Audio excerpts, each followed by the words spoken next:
What's going on, everybody? It's your boy Gerald from Bank of Gerald here with yet another video update. Today is Friday, April the 29th, 2022. And today we're going to be bringing you an update that we had not even known about until today. And had I paid a little bit more attention to my colleagues in the space, I would have had this information for you guys just a little bit sooner. But what I'm going to do is I'm going to leave the link to what I watched to get this information, and you guys can watch it for yourself. I want to give a shout out to Dr. Rochelle Hazel for her work in doing this stuff and providing these updates. Before I get started in this IPC update, I want to remind you all that I am not a financial advisor. This is not financial advice, and I'm not your financial advisor. I'm just a dude on YouTube that's cranking out that crypto from many, many different platforms, nothing more and nothing less. If you like this content, go ahead and hit the subscribe button if you haven't already. If you want to be updated on everything going on here at BOJ, make sure you hit the notification bell as well.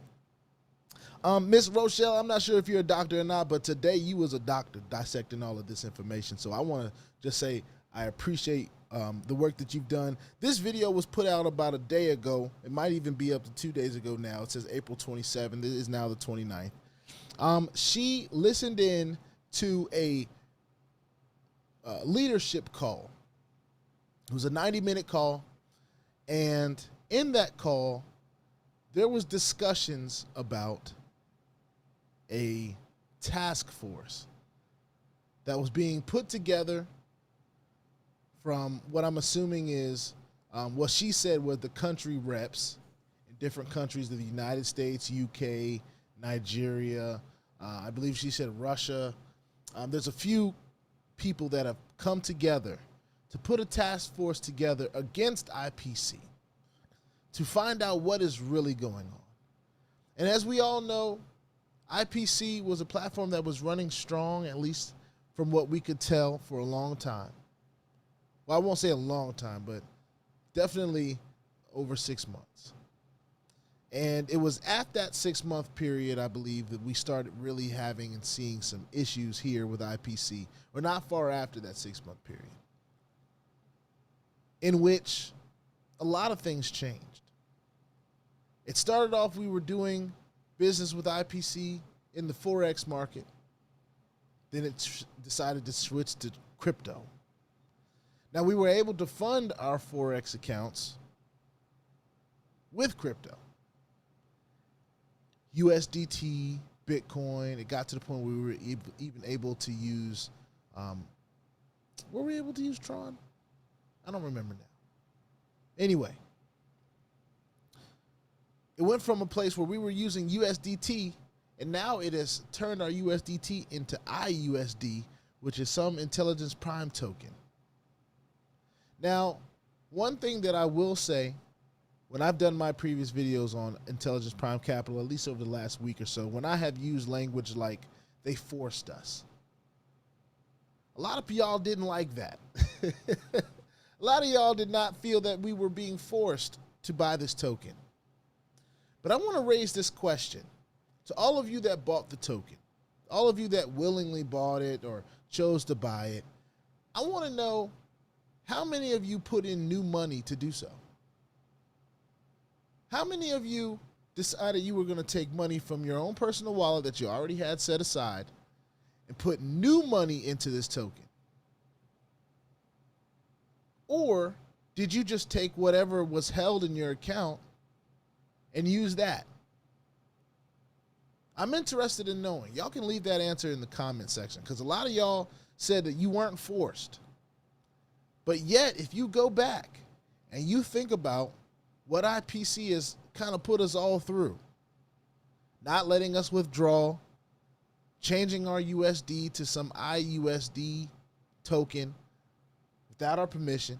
A lot of us were in different Forex trading bots, and it forced us to be a part of the crypto trading bot. Didn't really give us a choice. A lot of forcing going on. But yet a lot of you don't believe that they are forcing you to buy the token. So I want to know who out there willingly bought the token with money from outside of their IPC account. Just indulge me on that. But back to this video. I want everyone to watch this video because I believe that it's a wealth of information. One, because I wasn't able to get on this call. I didn't even know about this leadership call. So I missed that. But she did a great job summarizing. She mentioned that a lot of things got repetitive, but there was a question raised that was interesting to her. And I'll let you guys hear that question for yourself on her video and the response to that question, which I thought was fairly interesting as well.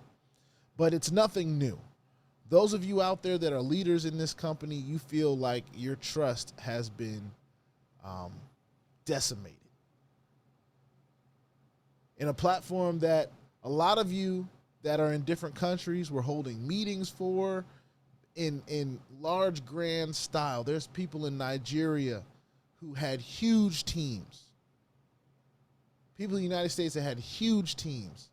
All over the world, South America, Canada, all over the world they were building. India, huge teams.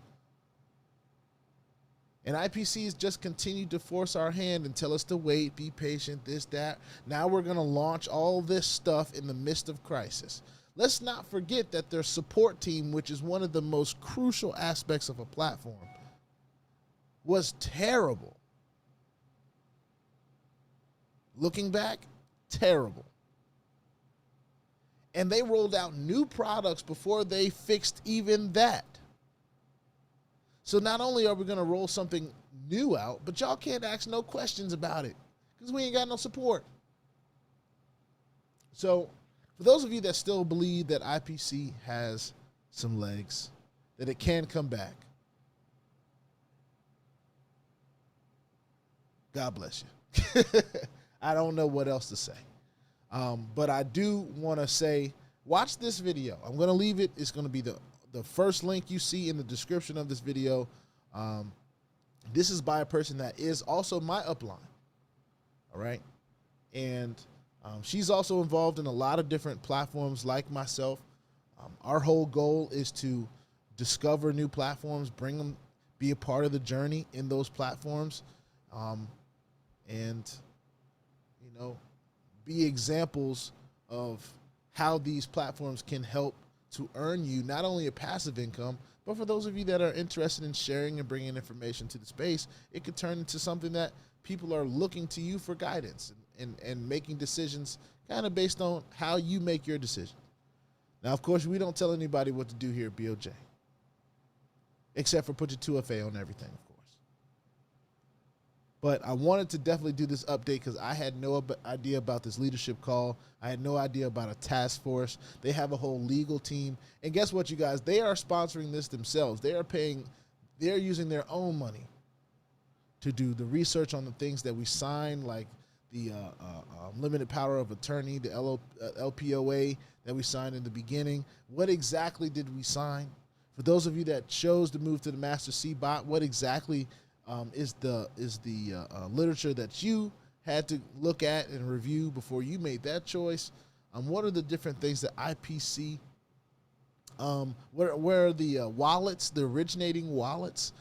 This task force is going to be on top of this, and they said they'll have an update for us in the next 2 weeks or in the next few weeks. So although we'll be looking for an update from that over the next few weeks, I believe that some things are going to unfold over the next few days. Just like I second my colleagues' remarks and saying we're gonna pay attention to this. I have been asked to vacate, of course, from IPC, along with so many others, but yet we still have capital locked in. And I do believe when we were asked to vacate, they said that they were going to be giving us our capital back and letting us go on about our business. So that being said, so much is still going on with IPC. There's so many answers that people are looking for that have not been answered yet. But I do believe that some things will unfold. I do not believe that there will be an IPC coming back in any type of capacity that we are used to it being. And I mean that wholeheartedly. It'll be completely different if it comes back at all. And it's already proven that to us. So with the lack of leadership, On IPC side, there was definitely leadership on the people side, because that's why there's a task force being developed as we speak. Now, we don't know who is in this task force. We don't know who the players are, but they know who they, somebody knows who they are, and they're going to be going to work on the people's behalf. And to my knowledge, they're going to be trying to really help to get people's money back. I don't know how that's going to happen. I don't know how that's going to work. There are so many people involved in IPC to this point, and a lot of disgruntled people. So we'll definitely keep an eye on what happens with this task force, with this platform and everything that involves it. However, it's not looking good. It's not looking good at all. But hey, if there's anything that I can thank IPC for at this point, it's for giving us some stuff to talk about here on YouTube. So appreciate it, IPC. With that being said, please put your 2FA on everything, your wallets and your platforms that will allow you, because crypto is indeed the wild, wild west. And if you ain't strapped, you're bound to get hacked. Ask me how I know. It is not very fun at all. If you like this content, go ahead and hit the subscribe button if you haven't already. And if you want to be updated about everything going on here at BOJ, make sure you hit the notification bell as well. I will see you guys on the next video. This is an IPC update. Check out the video that I'm going to be posting in the description of this video. It is a great detailed description of the leadership call that I missed out on, but I'm glad that there was some representation. And again, shout out to Miss Rochelle. I'll see y'all on the next one. Peace out.